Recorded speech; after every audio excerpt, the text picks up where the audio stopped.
The Connection Show. Inspiring hope, health, healing. Connecting the dots of your story and transforming your life. Sponsored by Braveheart Workshops. Live.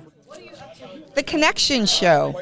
Inspiring hope, health, and healing. Sponsored by Braveheart Workshops. Live with Jill Reynolds. And I'm in New York at the Reawaken Conference with General Flynn, and I'm in the media room, and the amazing Mel K just walked into the room. So welcome, Mel, and we would love the audience to be taken on a journey with you, if you're willing to be vulnerable, and share with us a bit of who you are and how you grew up and what your life's been like.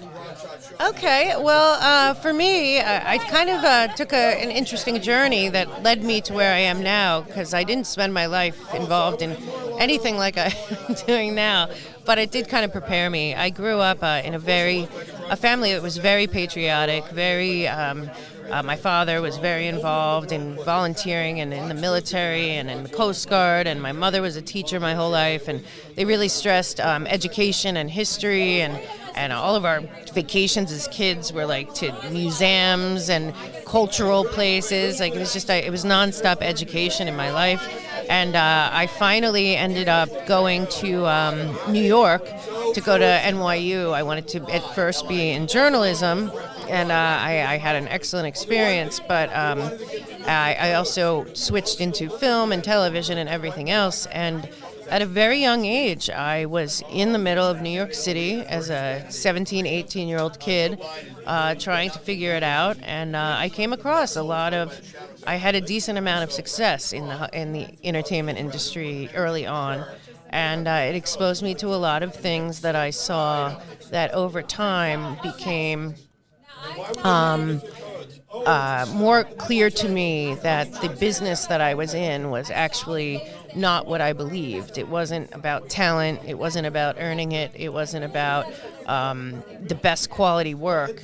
The older I got, the more I realized it was about control and controlling you, controlling how you feel about yourself, just a constant struggle of insecurity and chasing The Connection Show. that really you were told if you just kept doing this or that or the other thing that would come to pass. And finally, I'd gone to film school, I'd written a script, and I ended up going to Hollywood, where I spent 16 years. And on the other side, and really at the very top of the game, I was going to all the award shows and working. Let me pause for just a moment, Mel. How did you end up first getting into the entertainment industry? Because you said you got to be this age and got in the. What led you into the entertainment industry before you went to Hollywood? So where did that come in? Oh, well, I went to journalism degree at NYU, and while I was there, I started doing stand-up comedy and acting, and that was my whole life. And honestly, I came across the worst of the worst and the best of the best in that business. I was very blessed. I had some very good mentors, especially because I was at NYU, and I did internships and met a lot of people that along the way were good guidance to me. So I didn't have the experience of one day jumping on a plane to go to Hollywood to be famous. That was not my experience. My experience was I had people around me, thank God, that told me to earn it, make it in New York, have enough behind you. I went on to film school and screenwriting, and by the time I went to LA, I wasn't, off the boat ready to be. It's a very scary situation there if you are not prepared for it, and I just had good advice to not go there without a job.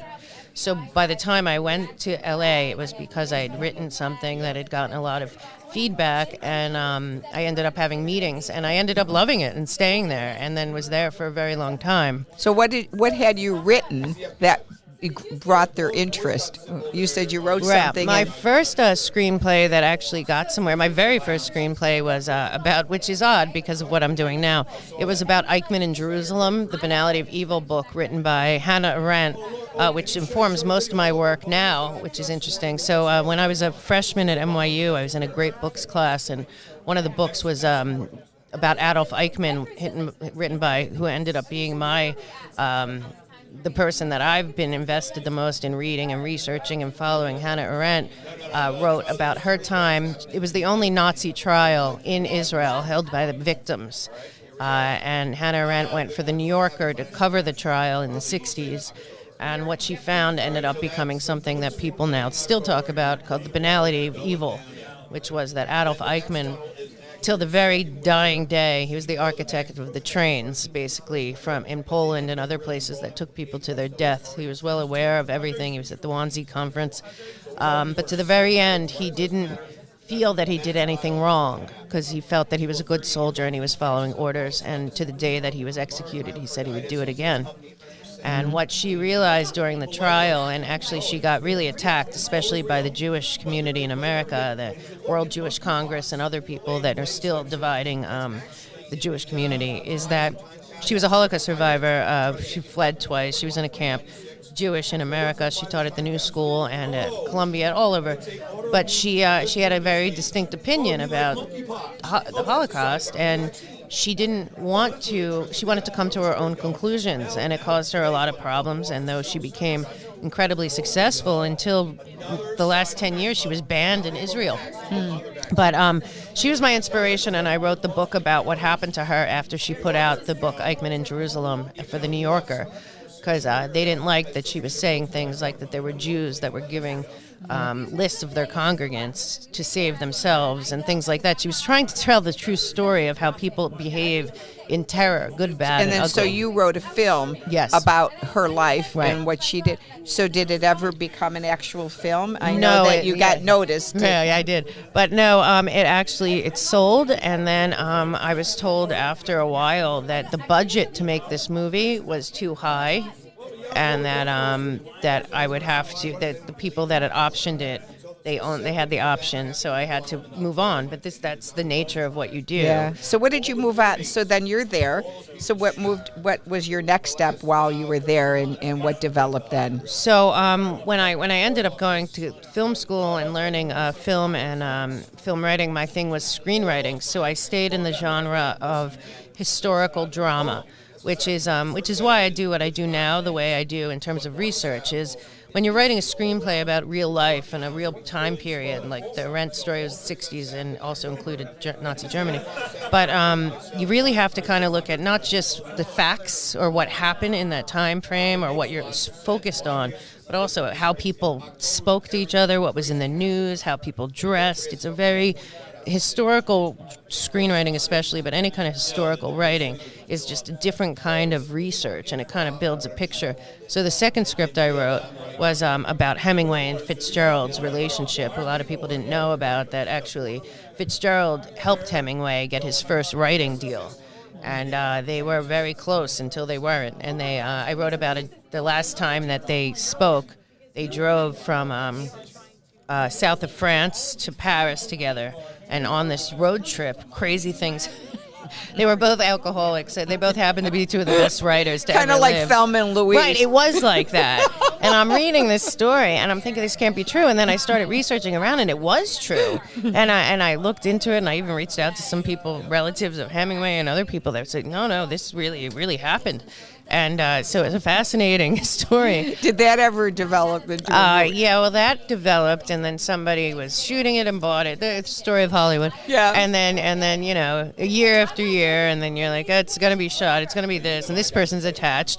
And that's the problem with Hollywood. What I did learn as time went on was you have to make your own stuff. Yeah. So you keep going, but that's the heartbreak, because every time that I lost everything in Hollywood, you get to a place, you get this one check, and then you think like, oh, I made it, and then you didn't, and then again, and then you're like, oh my God, I have to write something else. What if I just spent six years or 5 years or 2 years or whatever? So then and then I would sometimes go home, which oddly enough, when I would go home, I would then come up with something. I'd always be like, I'm never going back, and then I write something else. And it became back and forth. Now, did you act as well, or was your gifted more the writing and the research? So you did both. You wrote, you researched and you acted Yeah. as well. I did everything. I really started out at 18, 19 trying to be a stand-up comic, oddly enough. So, Did you do a little Second City? Well, I did. I was in Manhattan, so it was before Second City was in Manhattan. But my whole life was based around the Comedy Cellar and this woman, Joanna Bexon, who trains comics to be actors class. And I knew a lot of comics back in the day. I spent 12 years in a relationship on and off with one. Well, I at 18, I lived in Old Town Chicago, right down the street from Second City. That was like the dream back then, but at the time they didn't have that in New York. No, we had Second City, Right. and then I ended up in California and did a little partying with Robin Williams. But anyway, that's a whole nother. So anyway, I have those stories. Trust Yeah, me. And, yeah. and listen, I had a very bad experience in Hollywood. I did. I was. After the initial few years, it becomes grinding and heart-wrenching, and I had a lot of friends fall to drugs and alcohol and like self-destructive behavior. And didn't you go down that path? briefly, but only because I couldn't afford the luxury. I couldn't afford the luxury of that. I really, there's a certain amount of, I had to keep working. I was also lucky. My sister moved out. She's 7 years older than me, and she's a doctor. So I had a whole nother life there. She made sure you didn't get too high. Right, and my life didn't really, luckily, I wasn't a big partier. There was like a phase of a few years between like realizing that making it in Hollywood was not what I thought it was, and that those people are chosen, and that there's a pathway, and it's very, very small club. Because I got sucked into also a acting class that I was in for many years that later I realized was some kind of funnel into something that I wouldn't want to be a part of. But you don't know. There's a lot of things that go on out there, and I had a situation also on a movie set that everyone has where you feel intimidated and you feel like you're stuck and you're scared and you're like being like harassed. I've had everything you could think of. I've been stuck in the Hollywood Hills trying to figure out how to get out of a predatory situation. I mean, I've dealt with the casting couch. I've dealt with Harvey Weinstein. I also dealt with Jeffrey Epstein in New York before I even left. So I've been up close with a lot of these people. And then I started working for TV. So I worked, and that's a spec situation where you're borrowed on for a couple episodes of something, and you move on to the next thing and the next thing. And then my last job there, when I really just had, in mid 2000s, something happened in Hollywood, in my opinion, and I saw it happen, and it was a real shift from.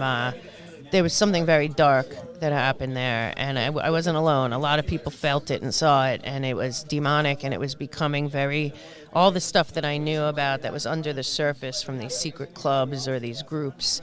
You hear about some of them, you don't hear about most of them. They started taking over the industry. And I knew that these very compromised people that were not good people were running the agencies and were running the shows, and that they only wanted the people that they had already compromised working. And then there was, in Hollywood, the Black Lives Matter, Antifa, LGBTQ, like push, where that knocks out everything else, and everyone else is unwanted unless they're in one of those categories. It happened in Hollywood in the early 2000s. And I started seeing a lot of people that I knew had, like me, but even more than me, had struggled, 100-hour days for years and years to become directors or to become, producers or AGs or TV writers, being skipped over for jobs because they didn't fit a category that was now some kind of, badge of necessity to get a job in Hollywood. It really happened a lot in my experience with white men that really, guys that had Emmys and Oscars, they could not get jobs. It was really, and who was getting jobs were people that were of a certain group, a certain, be it race or sexuality, gender, whatever, that took like classes through these nonprofits, and suddenly, instead of it being a guy that has worked 25 years and has 3 Emmys and is a TV director, because they jump around a lot, they didn't want anything to do with them. They wanted, to check all the woke boxes to give people jobs, and it was happening with acting, it was happening with writing, it was happening with producing. It was the people that were getting the jobs were the people that fit the categories that made the powers that be in Hollywood feel like now I realize it was like the Marxist communist thing. So what? So you're in the midst of this, Right. and you're seeing this really enlightened, new stuff coming in that you maybe didn't notice as much when you first began. Right. So when did it get to you that it's time to stop this and go into a different direction? And then which direction did you turn to? Right. I was working at E, and I have to tell you, now I look back, it was right after, because I was a screenwriter and a dramatic writer, so it was around the time when the all of the good TV shows that were scripted shows, started being replaced by reality shows. Reality shows are cheap, and I really believed that some kind of psychological thing was going on with what reality shows were actually doing to the public, what they were doing to society. These were not meant, and I knew behind the scenes how vicious these people were, especially the people that ran the early shows. Like, I had friends on Survivor or on Big Brother or whatever. These shows were created to destroy people. I mean, these people were destroyed when they were on those shows. Like The Bachelor and The Bachelorette, and they're going home hysterically crying. Right. I mean, but even behind the scenes, it's all manipulated. It's not real. Like, you're going to sleep with this person, Right. and this is what you're going to do, and you're going to break her heart, and blah, blah, blah. Or we're going to set up a fight between these two people. We know it's not true, and they're going to get in a big fight on screen, and it's all going to be horrible, and then they're going to embarrass themselves. But who cares? It's good ratings. Yeah, good ratings. And, I mean, this was really bad. It still goes on these housewives and all of them. But I was at E when the Kardashians started too, and I saw what was going on. I just really truly believe that what they were doing there was conditioning society in a very ugly, bad direction. And I also knew a lot. I knew a lot about infiltrators from the government and CIA and other people that were involved in mind control and using Hollywood and some techniques even in video editing and stuff that was purposely controlling people or manipulating people. So when all this was going on then, so you're at E, then what took place for you? What made you then shift? Well, for me, I started, unfortunately, I started seeing a lot of overt pedophilia. I wish I didn't, but I did. I started seeing a lot of overt Satanism because of the level that I was at and what I would be invited to. I didn't go a lot to stuff. And then the people I was working with, I knew were involved in some very bad stuff. And you can't not see it anymore after you've seen enough. And I felt like being in that place, one more minute, one more hour, that I was too close to the devil. And there was a real ugly thing. Had you started seeking God? Did you have a spiritual relationship? Were you raised Jewish, Mel? Yeah. So what was during this whole time? And I don't know. I really don't know your back end story. That's why I love this. So, do you still practice Judaism? Have you converted to Christianity? Where are you spiritually on the plane of your own spirituality? Well, what happened to me is there was a time when I was in Hollywood and I felt so like everything around me was evil. I just did. It was bad. And I had friends like dropping like flies, like either they're becoming total addicts or, just harming themselves, whatever the case may be. And I actually took a break, and oddly enough, the only book I had, this is a weird story, it was the New Testament of the Bible. And I was driving. I had to do a long kind of cross-country drive by myself, and it was like the only book I had. And so I started reading it, and I read it. And I had read it in college. I took a class that was the Old Testament, the New Testament, and Dante's Inferno. This crazy class at NYU. And you are such a historian. So when you read, you don't just read. No. You dig in. So I can imagine you reading the Bible and you're digging in. Yeah, and I had also been to Israel 3 times. My first time was I was 4. And then my mom's family is Italian Catholic, so it's not, I always celebrated everything. And I've always been a big, huge fan of Jesus, so it wasn't new news to me. Yeah. But it was a real awakening to a difference of what I started to think, and this is my own opinion, was that the Old Testament was kind of about if you displease God or you go against the 10 Commandments or whatever, you are in big trouble, and there's going to be wrath and all of that. Judgment. Yeah. And then I'm reading the New Testament. I'm like, he's saying if you this is like me in the middle of me having an identity crisis coming out of like a hell of Hollywood. And I'm saying, but see, this is so much better. So Jesus, and whatever I believe, I'm saying, so Jesus was saying basically, if you sin and you mess up and you repent and you change your ways, God forgives you. But I grew up in a place also on my dad's side with Holocaust survivors and stuff that it was like it was a wrathful God in my upbringing. Well, and because Judaism, they were still waiting for the Messiah. And in Christianity, he's already come. Right. And so, I mean, it makes sense because does. in Judaism, you're still, I don't mean to say this in any disrespect. No, it's fine. I use the word, you're still stuck in the Old Testament. And so you don't know, wait a minute, he's already come? Right, you don't know what you don't know, right? Like, you mean I can have grace now? I don't have to sit and wait for the next 200 No, years. I get it. So that, I look at the differential. Yeah. And to me, I think, I've got so many different friends. I feel like the richest of the richest of the richest are Jewish people who have also invited Jesus into their heart because they've got the richness of total Judaism, which is beautiful. Yeah.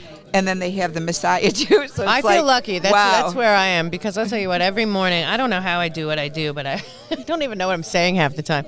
But I do know that every morning I go outside, I sit by myself, I look up, I say good morning to God and good morning to Jesus. I say the Lord's Prayer and then the Shema, and then I get on with my day.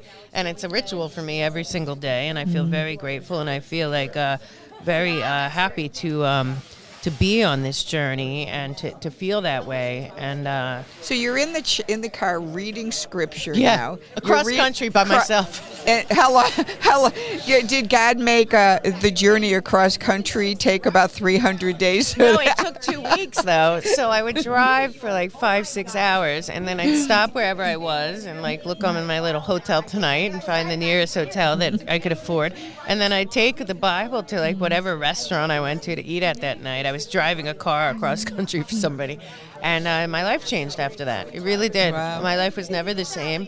I was waiting and I feel for you. really grateful. I could imagine Jesus in his great. It felt like he was hanging out with me. I have Well, to tell you. well, I was waiting for you to say it took 300 days because I drive, the car would break down, and I have to stay at the hotel for 2 weeks and read, and then I drive, and the car would break down, and I'd have to stay in the hotel for 2 more weeks. No, and it was. And so since then, I do keep a pocket New Testament.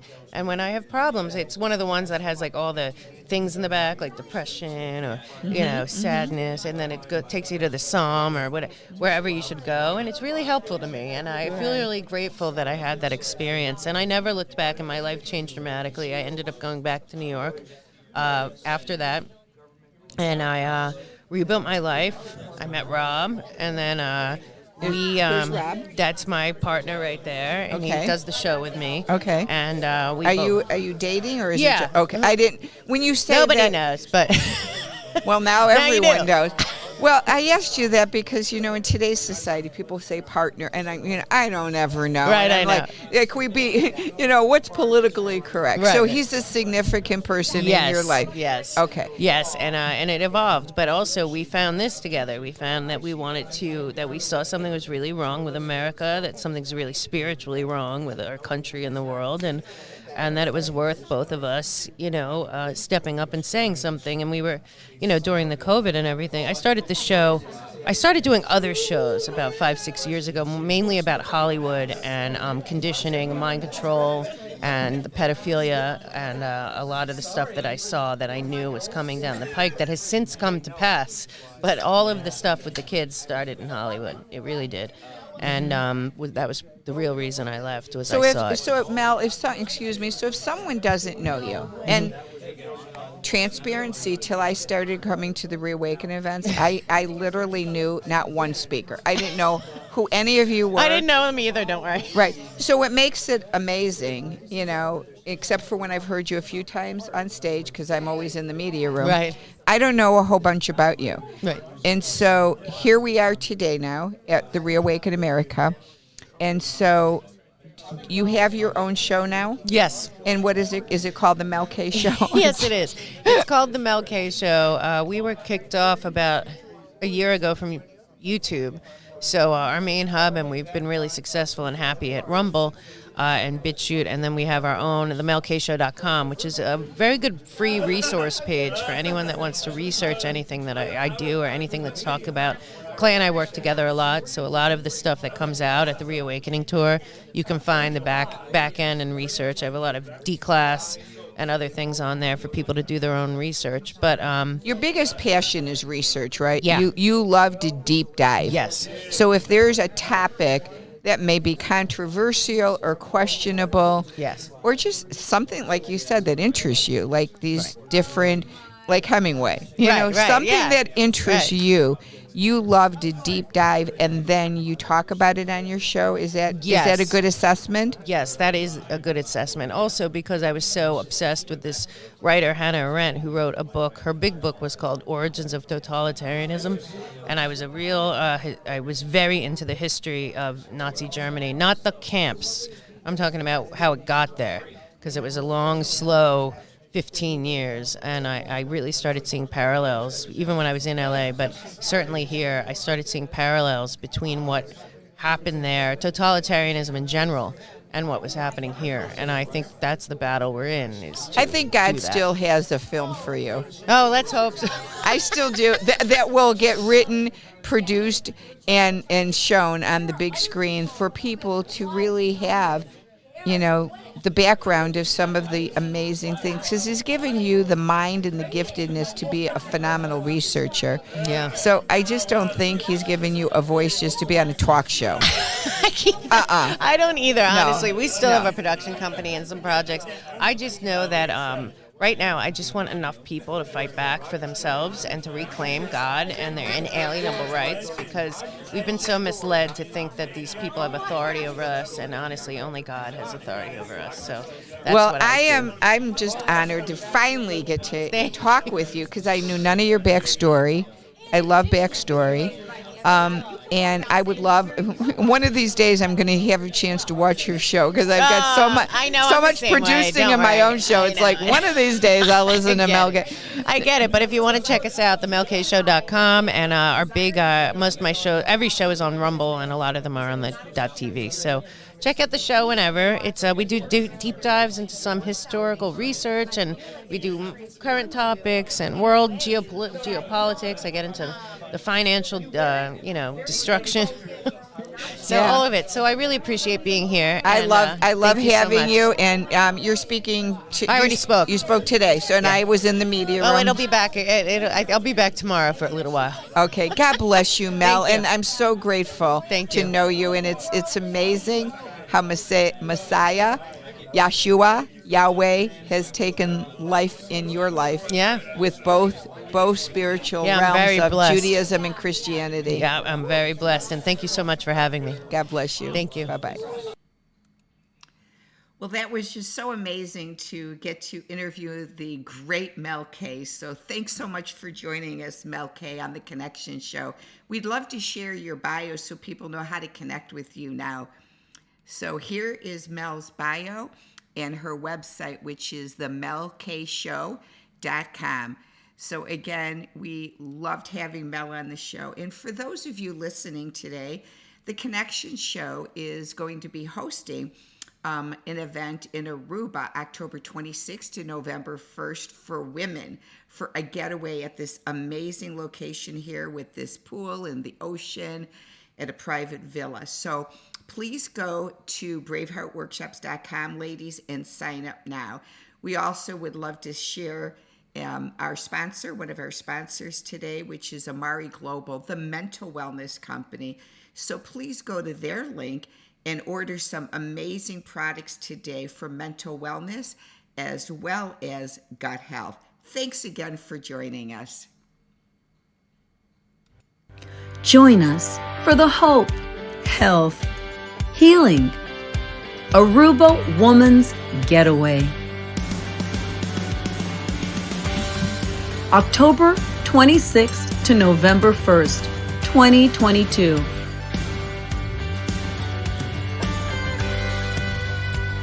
Are you overworked?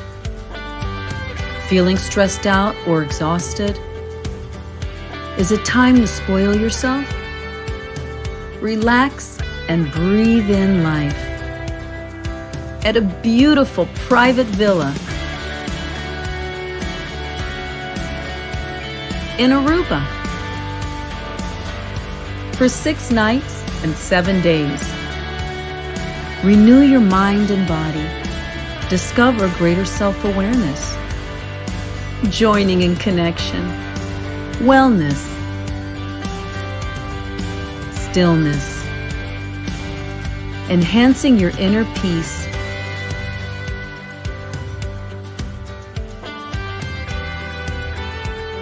And reboot you. Experience amazing beaches. Enjoy snorkeling. Area attractions. Shopping till you drop. Beachfront dining. Imagine releasing anxiety. Reconnecting with self. Restoring your soul. Bring your friends and savor delicious home-cooked meals. Create lasting memories. Join us now. Register today. Book your flights to Aruba for a getaway October 26th to November 1st, 2022. Register by going to braveheartworkshops.com. That's braveheartworkshops.com. We'll see you in Aruba.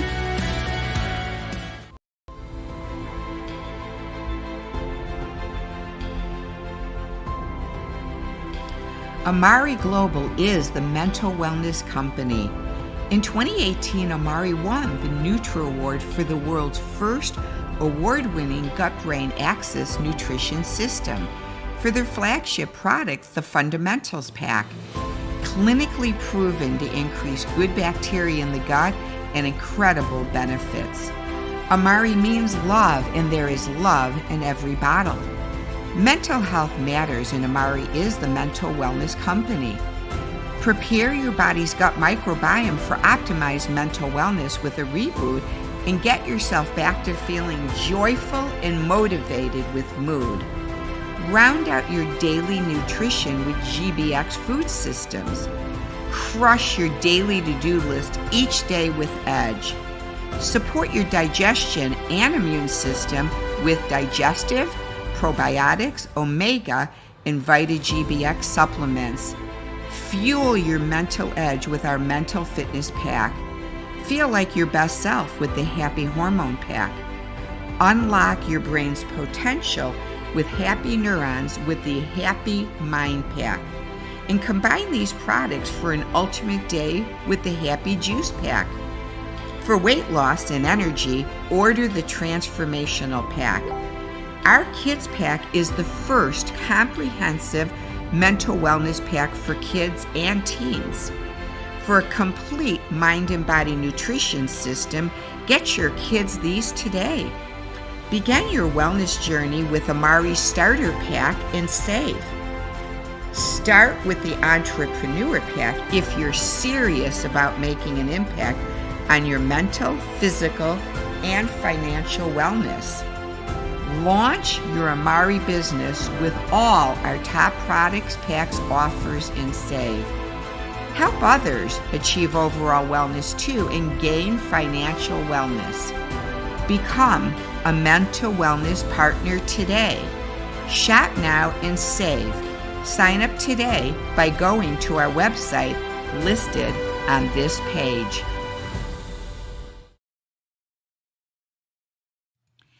Thanks for joining us today on The Connection Show, where we bring you stories that will transform your life.